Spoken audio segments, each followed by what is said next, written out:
Hey guys, welcome back to my channel. Today I tell you how to remove your upper lips at home. And after threading हम लोगों को ऐसा क्या लगाना चाहिए जिससे हमारे बाल दोबारा आना बंद हो जाए। तो इस वीडियो को ज़रूर देखिएगा जिसमें आप लोगों को मैं ये शेयर करूंगी कि आप लोगों को थ्रेडिंग के बाद क्या यूज़ करना चाहिए जिससे बाल आना बंद हो जाए। So let's start this video. इसके लिए आप लोगों ने इस तरह करना है कि जहाँ पे आपने थ्रेडिंग करनी है, चाहे वो अपर लिप्स हो या फिर आईब्रो हो, तो वहाँ पे आप लोगों ने टैल्कम पाउडर यूज़ कर लेना है।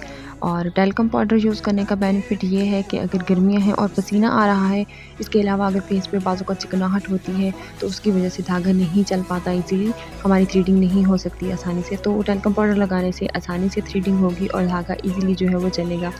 और इसके अलावा आप लोगों ने करना है इस तरह, जब थ्रेडिंग स्टार्ट करनी है तो आप लोगों ने अपनी जिल्द को, जैसे अपर लिप्स है तो ज़ुबान की मदद से ऊपर कर लेना है ताकि वो जिल्द टाइट हो जाए, क्योंकि जिल्द टाइट होगी तो पेन बहुत कम होगा और इजीली रिमूव हो सकेंगे हमारे ये हेयर्स जो होते हैं।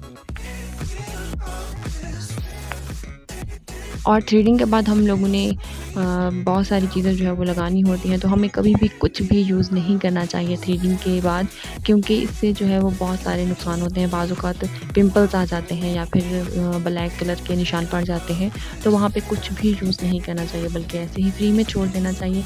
तो इससे बालों की ग्रोथ में बहुत ज़्यादा कमी आती है। लेकिन जब हम कुछ लगाते हैं तो उससे बहुत सारे जो है वो पिंपल्स या फिर दूसरे निशान, जैसे कि मैंने आप लोगों को बताया है, आ जाते हैं।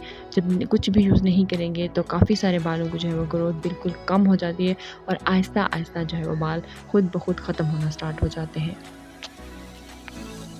अब नोज़ के नीचे ये अपर लिप्स के दरमियान वाली जगह जो है, यहाँ पे हमने दोनों होठों को मिला के इस तरह खींच लेना है ताकि यहाँ से भी जिल्द टाइट हो जाए। और साइडों की निस्बत यहाँ पे पेन कुछ ज़्यादा होता है, तो यहाँ पे जब टाइट करेंगे तो पेन जो बहुत कम होगा और ईज़िली रिमूव हो जाएंगे। सारी थ्रेडिंग करने के बाद हम लोगों ने एक टिश्यू पेपर लेना है और उससे हमने वो जगह साफ़ कर लेनी है जहाँ पे हमने थ्रेडिंग की थी, ताकि अच्छे से जो है वो सारे हेयर्स जो रिमूव किए हैं वो साफ़ हो जाए। तो गर्मी से बचें, घर में बैठें और इजीली अपने ही प्यारे प्यारे हाथों से खुद को संवारिए। तो अगली वीडियो में मिलते हैं, तब तक के लिए टेक केयर एंड अल्लाह हाफिज़।